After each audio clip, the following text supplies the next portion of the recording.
for new homes. We're going to talk about second-year breakout quarterbacks and the Jaguars maybe getting a little too cute with their first-round draft pick. We'll talk NBA Finals and Major League Baseball news as well. That's what's cooking on today's Sports Stove Podcast. From Belly Up Sports and the Belly Up Podcast Network, you're listening to the Sports Stove Podcast with your host, Vince Stover. Hey, good looking, what you got cooking?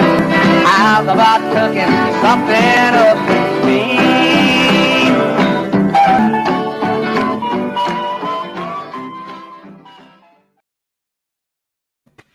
Welcome into an all-new edition of the Sports Stove Podcast, presented by In the Clutch, officially licensed apparel from Major League Baseball, NFL, NHL, and the Major League Baseball Players Association, as well as more. So go to intheclutch.com to find your next t-shirt. Use the code SPORTSSTOVE. You get 10% off your purchase. Welcome into a new episode. I'm joined, as I am normally, by my dad, Dale Stover. Dad, welcome back. How you doing? Hey, thank you. Doing good, doing good. Looking forward to the show tonight. It's a hot one out there, Dad. Yes. My goodness. Today, actually, I didn't think today was as bad as yesterday. The temperature was higher. Humidity was down a little bit, at least here in Kentucky. But this hot weather is a good reminder that we are right around the corner from NFL football, college football, and other things as well. For sure going on there. Some news broke today, Dad. Richmond, Kentucky, which is down here where I am. Their very own UFC fighter, Harry Hunsucker, announces that he has signed a bout agreement for UFC 278 on August the 20th. The main event will be pay-per-view Usman versus Edwards. The opponent for Harry Hunsucker will be announced soon. So congratulations to Harry the Hurricane Hunsucker. He's been on the show a couple times and has his this will be his third UFC fight scheduled for August 20th. So congratulations to him. All right. So, and as I'm doing this, I got a breaking text message about a house I'm trying to buy. Okay, Dad, let's get into the sports talk. NFL talk, Baker Mayfield, he's been, we've talked about him a lot here recently. Jimmy Garoppolo, another quarterback that is currently under contract somewhere but doesn't have a team to go to. So at the end of the day, we've got to figure out what's going to happen. And we've kind of guessed about which teams would be the best fits and things like that. But this Baker Mayfield to Carolina thing has not gone away yet. There's been talk about both Baker and Jimmy G getting a release. But then today, Jonathan Jones from CBS Sports said that Carolina is trying to get Baker Mayfield in a trade right now as well. I mean, it seems like the players came out and said, we don't want Baker, yet it looks like Carolina's still trying to get him. Yes. Well, I mean, we've talked about Carolina. I think it would be a fit. It would be a good spot for him. They need a quarterback. There's some other weapons there. Probably not a super stable coaching situation, but it could be wherever Baker Mayfield goes. He's kind of trying out for the future anyhow. But again, that would be a good division probably to be in this year and be interesting. Yeah, I was thinking we've been hearing, that Carolina said they absolutely were not interested, which usually that means they are interested. So not too surprised about that. But, be interesting to see if they can get a trade work. Sounded like the last deal they're getting worked out is just how much salary, Buffalo would absorb, Cleveland, would absorb. Yeah, Cleveland doesn't want to pay money, which makes sense. They're already paying millions of dollars to Deshaun Watson, who may never play for him. So why would they want to pay Baker Mayfield also when he won't be playing for him? Jimmy Garoppolo, it makes sense that he goes to Cleveland. Actually, I think, they've got Jacoby Brissett. I think Jimmy Garoppolo is an upgrade over Brissett. I don't mind Brissett, but I think Jimmy G is an upgrade over him. Seattle's the other team that needs a quarterback. At least most people think. San Francisco doesn't want him probably to stay in the division, although, if they're moving on from him, maybe they're not too scared of him either. But he does know the team pretty well. So I don't know, what's the most likely for Jimmy Garoppolo? We've talked about different teams. Carolina, again, a team that makes some sense for Jimmy Garoppolo as well. Cleveland, I think, makes sense. Seattle makes sense. But outside of that, I mean, where else can he go? I think if he doesn't go to one of those, then you're looking for, somebody, either a team that is not happy in training camp with what they have, or someone that gets injured. That could be what Garoppolo, waits for or whatever. Like you said, Cleveland would make some sense. Could be a really good spot for him, and definitely they're going to need somebody, I think, at least at the start of the season. Baker Mayfield, if you had to guess right now, is he a starting quarterback week 1 of the NFL season? Yes, I think so. Really? Where do you think? I mean, if he's starting, it has to be basically Seattle or Carolina, right? Yeah, I think this Carolina thing makes sense, and I think he'd be the starting quarterback there. And again, I think Baker Mayfield is a starting quarterback. Is he a top flight star quarterback? Hasn't shown that yet, but he might do fine there at Carolina. And like you said, that outside of Tampa Bay, may not be the strongest division this year. Yeah. What about Jimmy Garoppolo in Jacksonville? It wouldn't be a starting job, and there would be no shot of starting there, with the exception of injury as well. I'm trying to think of teams that he could go to. Miami, maybe. Again, I'm looking just backup spots where he could actually come in and just be a solid backup quarterback for somebody. What about even Cincinnati? Burrow made it through last season, made it to the Super Bowl, but what happens if Burrow goes down? You got to have somebody behind him, right, to go. So what a team like Cincinnati, where you have actually the opportunity to maybe win a Super Bowl, and then if someone gets hurt, you got an opportunity to fill in there, because they got Brandon Allen as their backup quarterback. Yeah, I think in a spot like that, it'll make more sense for Garoppolo if there's an injury that happens. Bringing him in as a backup, now that'd be fine with Joe Burrow, if he wanted to do that. But I think you're going to need to bring him in with a quarterback where there's no question who the starting quarterback is, because Garoppolo has been a starting quarterback, and I don't know that anybody wants to bring in, a quarterback for competition. So, that'd be interesting to see, and I don't know how interested he is, necessarily, is he still looking for a place where he can be the quarterback, or, will he be happy to be a backup, somewhere? Kind of like Andy Dalton has seemed to work out all right like that, and maybe Garoppolo could too. Same way with Nick Foles. Well, Nick Foles went to Indianapolis. He signed to be the backup for Matt Ryan, so he's there. There's only 2 spots that you can actually compete for a starting job, I think. I think the Texans are set with what they're doing with Davis Mills. I think everybody else is set with what they have. And so really you're looking at a backup job. And where do you want to back up at? Somewhere that you probably think you can win a Super Bowl, have a chance to. So you got teams like Cincinnati. Tennessee would be another team that you could look at as well. Miami would be a team you could look at. The Jets are not a Super Bowl team. But again, the Jets and the Jaguars, situations where you can go and back up a kid and kind of transition your career to being that role if you're willing to do so. I just don't know. He's going to get cut. He's not. If he doesn't get traded, he's getting cut. He won't be on San Francisco's roster come preseason. He won't be there anymore, one way or the other. So he's going to have to decide kind of what he's going to be okay with. And if he's looking to compete for a starting job, there's only, I think, 2 legitimate possibilities, unless someone has a freak accident before they report to camp again. But if you say, well, Garoppolo should wait till injury, well, how long is that going to be? We don't know as well. So one of those guys will end up in Seattle, I think. One of those guys ends up in Carolina, I think, as well.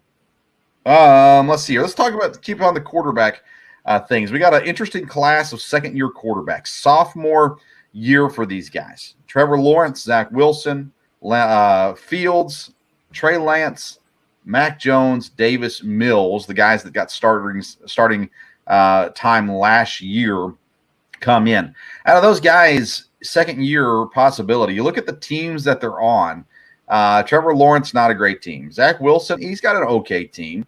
Fields, oh boy, I don't like what the Bears have done this offseason. Trey Lance has an okay team. Mac Jones has an average team. Davis Mills has a horrible team. Out of those quarterbacks, which one do you think is really going to take a bump up, or are you looking for to take a bump up? I think Zach Wilson's one that is most set to have a bump up. Now, again, there's some good teams in his division, but I think things will be going well. They've made some pickups in the offseason. They've done some things with free agency. Seem to be good things with the draft.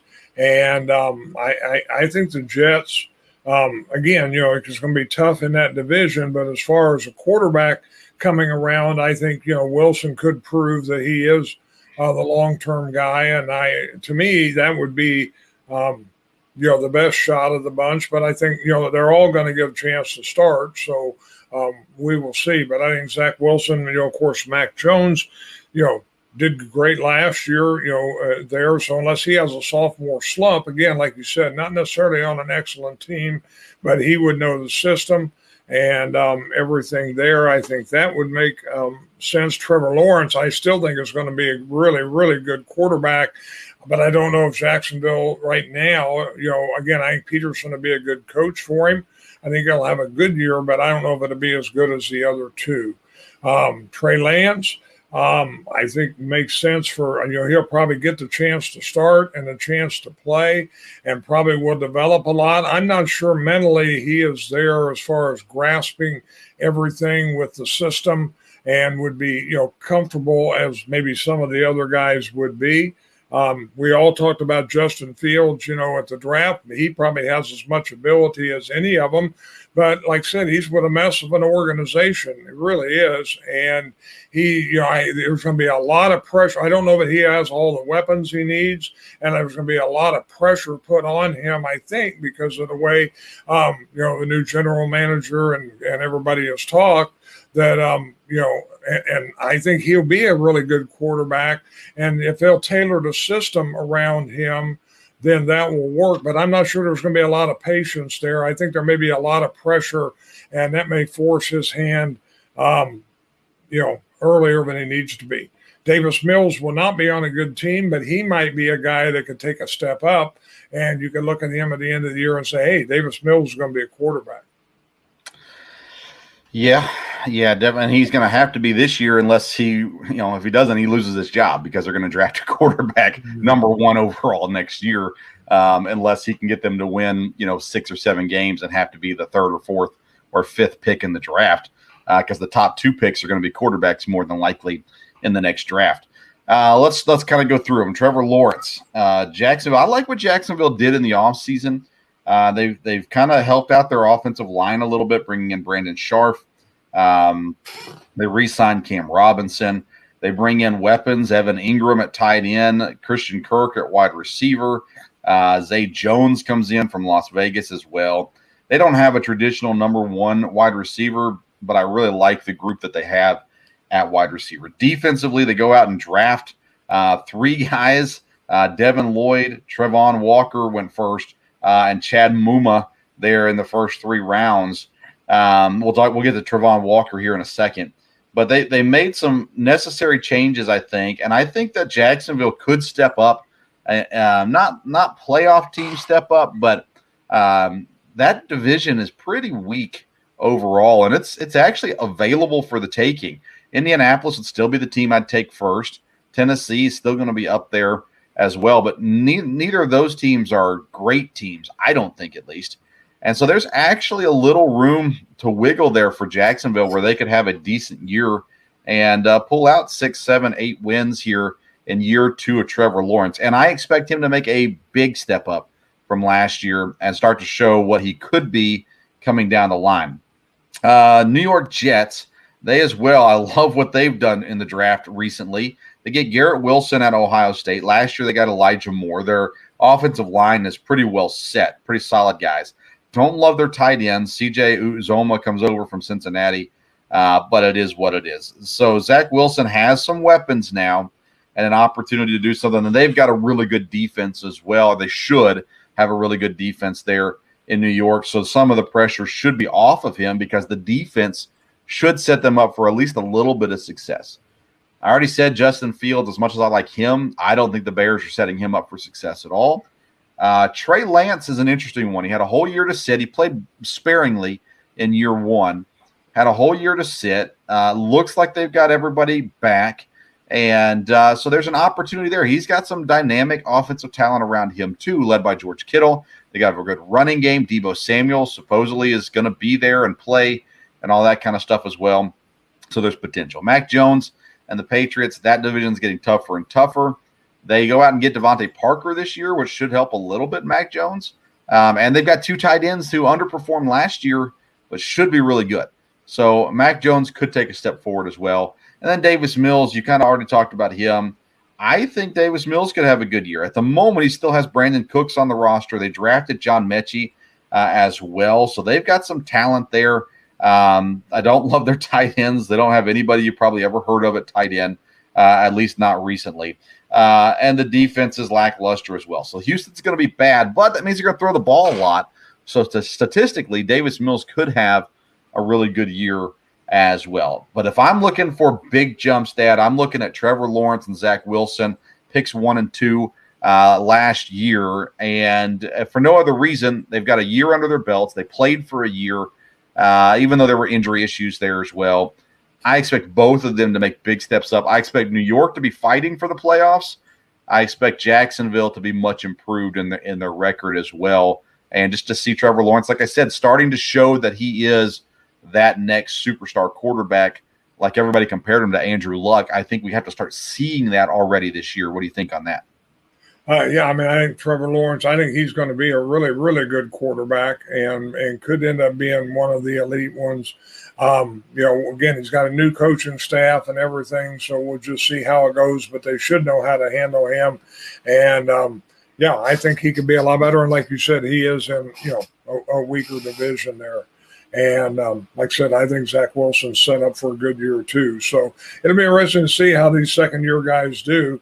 And like you said, as the year goes on, it'll be interesting, the pressure on quarterbacks because of the draft this year. There should be a lot of good quarterbacks drafted or to draft. And, that may put some added pressure on several quarterbacks. Jacksonville had the first overall pick this year in the draft. They go with Georgia outside linebacker and Trevon Walker. Everything you heard about him before the draft, what was the general belief that he was going to be in the NFL? What was his main role going to be? It would be probably as an edge rusher. Again, he had just great physical attributes. And it was a little bit of a surprise that he jumped up to be the number one pick. But he was, and he just, he's got a lot to work with. So if he's coached correctly, he's got the physical attributes. So I read on, I believe it was Yahoo. I'm trying to look it up now and I can't see it. I can't find it on here. I'm pretty sure it was Yahoo Sports earlier today that the plan, Jacksonville is planning on using him as a stand-up outside linebacker. So more of a traditional outside linebacker as opposed to just a pure rusher. He's a big boy. He's athletic, no doubt about it. It almost feels like Jacksonville's trying to get a little cute with what they're doing with them. They're trying to prove just how right they are. Of course, they got Josh Allen on the other side that'll be rushing the quarterback, and he's a very good pass rusher as well. But they're already kind of changing what Walker is known for versus, what they're going to do with them. And I guess you got to do that to some degree in college football, but you would think if you take a guy number 1 overall that you would be looking to, do with what he's known for doing, right? Yes, I read the article you're talking about too, and what Caldwell is the defensive coordinator, and what he says is the position they call outside linebacker is one of the key positions, in their defense, and they're trying to get him in a spot where he can do what he does best.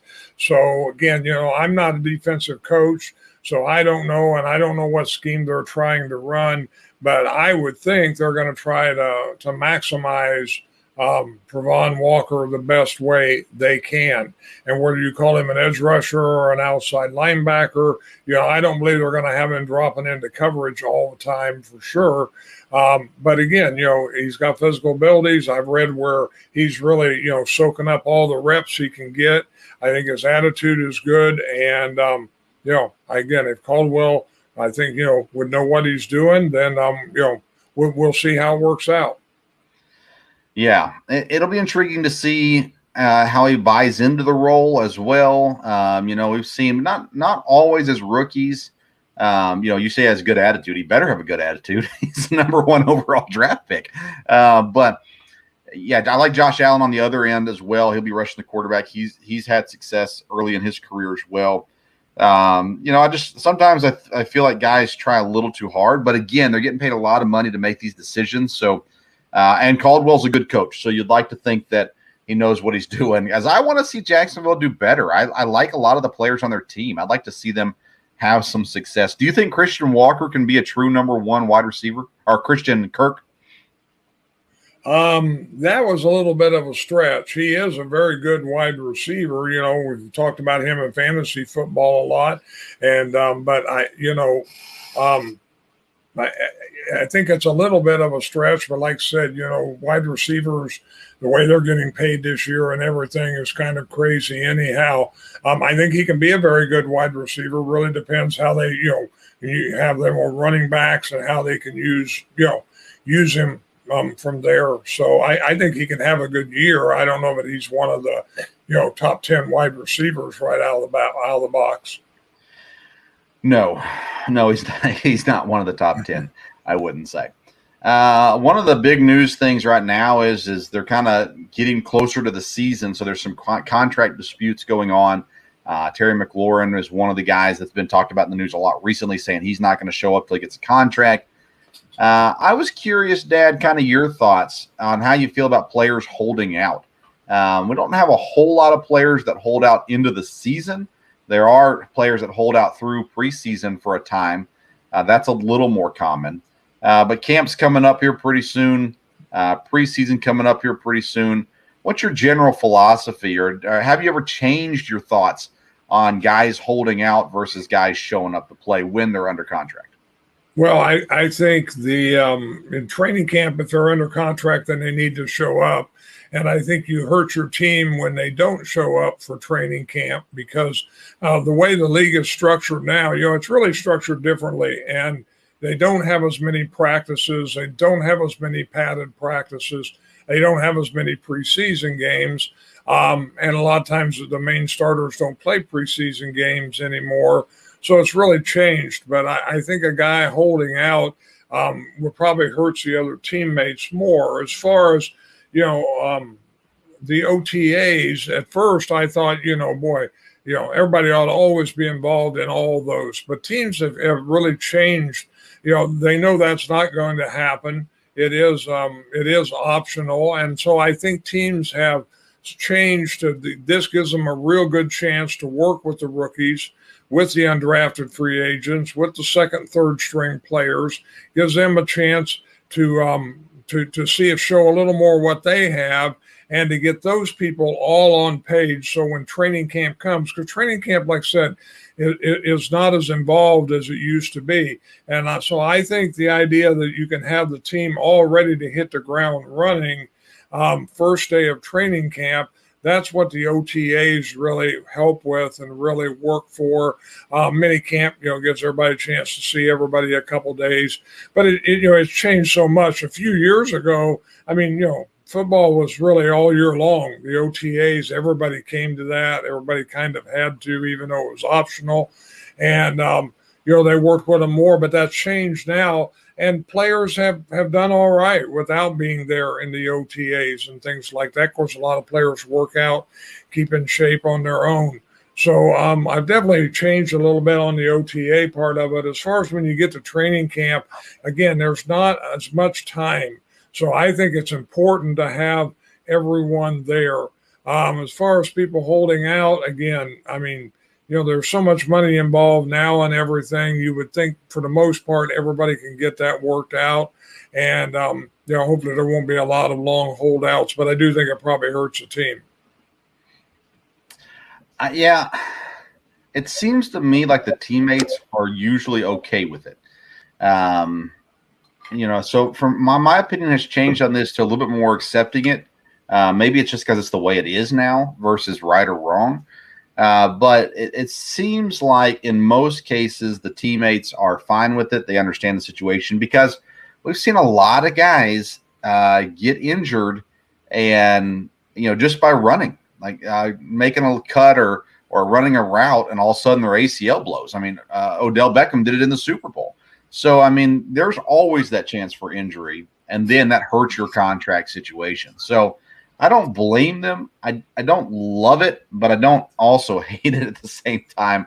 I feel like I've loosened a lot on my stance on kind of how that lines up, at least at the moment where those things are. Biggest NFL news of the day, Dad. The NFL has a new pizza sponsor. The official pizza of the NFL is Little Caesars Pizza. Pizza Hut, I saw this on Twitter. This is not original. They had their motto of "No one out pizzas the Hut." Well, they've been out pizzaed by Little Caesars as they take over the NFL exclusive rights there from the pizza companies. And so congratulations to Little Caesars. Now, I personally am a Mad Mushroom guy. I like Mad Mushroom Pizza. Huge fan of Mad Mushroom Pizza. And they are locally here. And so I do not choose Little Caesars over Mad Mushroom if my sponsors are listening. But I do like Little Caesars Pizza as well. And this is interesting because when I was a kid, we got Little Caesars a lot. And then it kind of faded away for a while. And then all of a sudden it came roaring back. When I was in college, it was a big deal. So and now they're the official pizza of the NFL. Didn't see that one coming, Dad. No, you never know, but I'm sure there's a lot of battle for those kind of things, and it'll fit real well with Little Caesars, no doubt about that. You're hot and ready and getting ready for the football game and everything from there. Of course, they do delivery, and they've changed a little bit, besides just the traditional pepperoni pizza. But that'd be very interesting, and I'm sure a lot of money's gone into it, and hopefully a lot of creativity. Be some real neat Little Caesars commercials we can look forward to. Be interesting to see who their spokesman might be or what players they might connect with there. Yeah. The other thing is, I love Little Caesars. If I had to rank pizza, it'd be number 1 Mad Mushroom, number 2 Little Caesars. I'd take it over the other, traditional brands, the Papa John's, the Pizza Huts. I think Domino's is disgusting. So I think it's pretty neat to see it, and it'll be fun. You're right, to see the creativity that comes along with it as well. Let's see here. Any other NFL news you want to hit on before we move on? No, like I said, it's going to be kind of a dead period here after this week for a little while. But like I said, there'll be, I'm sure there'll be plenty of Deshaun Watson news. And like I said, these 2 quarterbacks moving around. And, it's about 6 weeks. So it'll more long, talk toward training camp will be there. But this is a time when, players, like you said, how many players will get in trouble? Hopefully people will not. But that's always something. I heard it today on the Packers. They talked about, Mike Sherman said, that he was always terrified this time of year, not knowing what was going to happen those 5 or 6 weeks. But I think, teams have done the best they can to prepare the players. Hopefully players will, focus on their job. They have a very good job, and they'll focus on that. And, keep that in mind there. One of the things that people focus on are websites. Let me tell you about Elementor. Get Elementor. It's the ultimate WordPress website builder with live drag and drop editor. You can build and customize every part of your website with 0 coding required. Elementor is your all-inclusive solution for your website. Create, manage, and host your website through Elementor. Use the Sports Stove exclusive link in the episode notes on YouTube or on any podcast platform to find out more information about how Elementor can help your website improve. All right, let's move on to the NBA. Your Boston Celtics are on the verge of elimination. Are you scared? No, we're coming home. We haven't played well the last two games, so and they've played well, all the last part of the season here. So I think they can play well, win this one at home, and then get to the seventh game.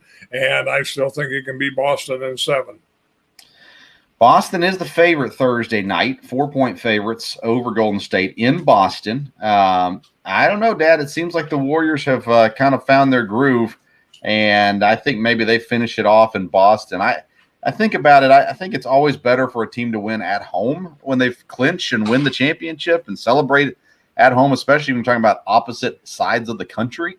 But I think Golden State comes in with the understanding, hey, we cannot let this drag out. We need to finish it off. I think Golden State takes it in game number 6 over Boston. But we will see. It's been an interesting back and forth so far for these two teams. Let's get into some Major League Baseball talk. Lots of injuries. Walker Buehler out for 6 to 8 weeks. Ozzie Albies breaks his foot, I think, swinging the bat at a ball or something like that. And then Steven Strasburg came back from injury, 1 start, and now he's back on the IL. We're kind of in that spot in the season, Dad, where it's just like a ton of injuries. Guys that seem like we're starting to come back off the injury list, but it seems like just as fast new guys are going on the list. Yeah, it really does from there. And, there's been a lot of that, a lot of injuries. And, people who've tried to come back and maybe come back too quick. Bryant was that way for Colorado, had back injury, came back and was just a game or two and then went back on the injured list. I've seen, again, following this with fantasy baseball, it seems like teams are being more and more cautious now about not bringing people back too quick. I know the Reds took a long time to bring India back, but he's back now. But so teams aren't pushing it there.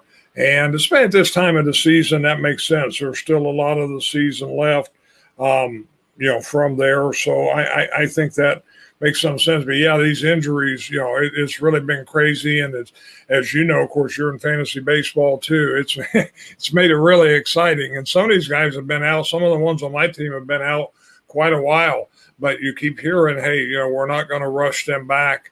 And, so we'll see, with the players when they do get back, they're getting close to the All-Star break now. Can they finish the rest of the season? A couple big streaks going on in Major League Baseball right now. The Atlanta Braves now on a 12-game win streak as of this current recording. They're playing a game right now as well. But 12-game win streak. The other teams in the East finally stopped their win streaks. And how long are they going to go before they lose a game, Dad? I don't know.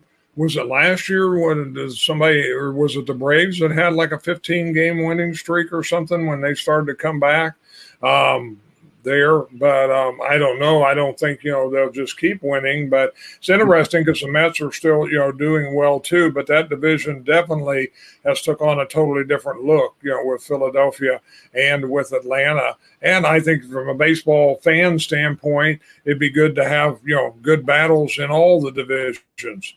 Coming down to the end there, even, fighting for the last week or so for playoff spots, which usually isn't necessarily the case. So, but yeah, Braves have been hot. Again, I've got some guys on my fantasy team, so I'm all for that. I got lucky and got the good pitcher early on with a little inside information, and he's done well for me.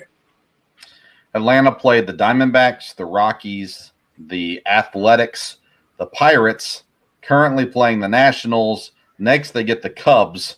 So that explains a little bit of the win streak there. But then after the Cubs, they get San Francisco and the Dodgers. So assume that the winning streak will end at some point, if not before, during that West journey there against the teams West. The other team, let's see, there's another team that's still on a winning streak, and it was San Francisco. 4-game win streak right now for San Francisco. They're 3 games back. The Dodgers and the Padres, both 3 games up on San Francisco right now. So, again, I know we've talked about this before, but it seems like that that's a three-headed race, a 3-horse race there in the NL West. And anytime one starts to slide, it seems like they always kind of catch back up. And that's what San Francisco is doing right now. Yes, it is. And I think that's going to be a good division. Like I said, I think there's a very good chance that both the wild cards will come out of there and should come out of there. Again, the Giants continuing to play very good baseball. And again, it's like last year, they rotate just so many different guys that hit home runs and drive-in runs. They don't have some of the star power that some teams have, but they seem to play well together. I think they're well managed from there. We've talked about the American League East too, and the Yankees, of course, seem to really, have a hold there, but that could be a very interesting division. I was looking at it, today, getting ready for the podcast, and what the Red Sox are over 500 now. So, again, I don't know what they're going to challenge, but you got 4 teams over 500 in that division. Toronto is definitely good, and I think they can, be a factor. And Tampa Bay, a good team too. So that could be a very interesting division to watch. The Twins, the Twins have just stayed right there. They've stayed good. They've got some good players. And, be interesting. Like I said, Houston's probably got in real good shape out west. But like you've said also, the Rangers, are definitely improved. Yeah, the Rangers. Well, let me get the Red Sox first. They're 4th in the division. They're 6th in the American League. so even though they're struggling in their division, they're doing well compared to the rest of the American League. Texas, though, was the team I wanted to go to next. 29-31, so they're still under 500. They are on a 3-game win streak. This is a team, again, they made moves in the offseason, bringing in Marcus Semien, Corey Seager. Their rookie of the year last year, Garcia, is playing fairly well also. They're kind of going back and forth between different catchers at the moment. Pitching-wise, they've actually kind of held their own to some degree. They don't have great win-loss records, but they're not pitching horrible either. Actually, their main pitcher, the guy that's doing the best for him, Martin Perez, he's having himself quite the season, a 2.45 ERA. 4-1, I believe, is his record. Now I say that, and I think I'm probably wrong on that. But I just had it, and now I can't find it. 4-2. 4-2 is his record as well. This Texas team, they got a long way to go to be playoff eligible, but it seems like they're making the movement up at least versus declining like some of these other teams. Yes, yeah, I think Texas, like I said, it'd be interesting. We're not, I guess, too far from the All-Star break, and be interesting to see the second half of the season. Should be good. Speaking of All-Star break coming around this time is when we start talking about trades. Joey Votto, he plays for the Cincinnati Reds, which is just down the road from you. Is he going to get traded here this year? I mean, Cincinnati stinks. So do they hold on to him because he's been there forever, or does he go to a team where he can go just be a designated hitter somewhere and help a team out? Because he's actually been hitting pretty solid here recently.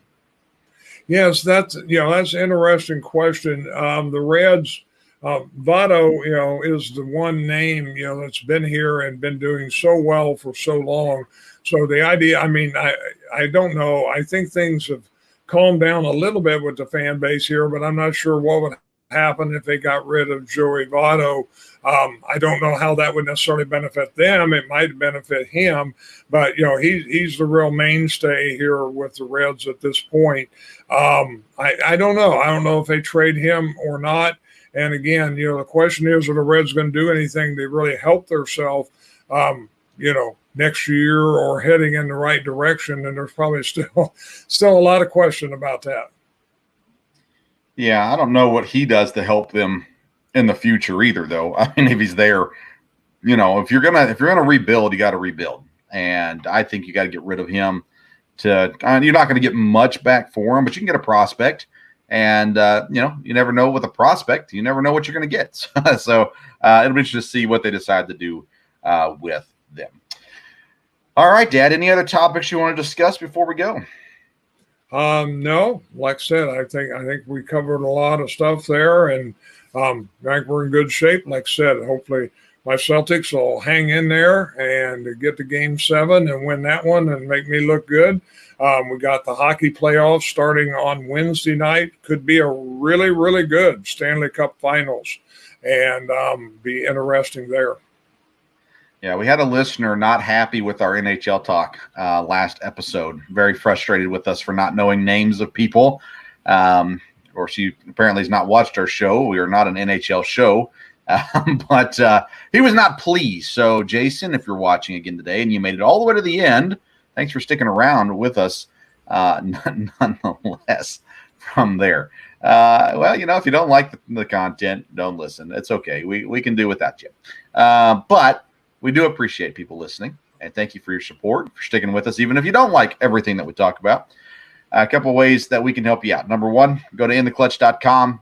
Get yourself a T-shirt. They got a lot of neat T-shirts there. If you use the code SPORTSSTOVE at checkout, you get 10% off your purchase. Don't forget about the exclusive Sports Stove link for Elementor. If you have a website or want a website, you need to check them out. They do a lot of great stuff. They make it very, very simple to have a professional-looking website. Everybody looks at your website. If it doesn't look great, Elementor can help you with that as well. Follow us on Twitter and Instagram at Sports Stove. We will not have a new episode coming out Wednesday night, Thursday morning. We will be back again, though, Sunday night for another live episode, and the audio will be available on Monday morning as well. All righty. Thank you so much for tuning in to today's Sports Stove podcast. Until next time, we'll see you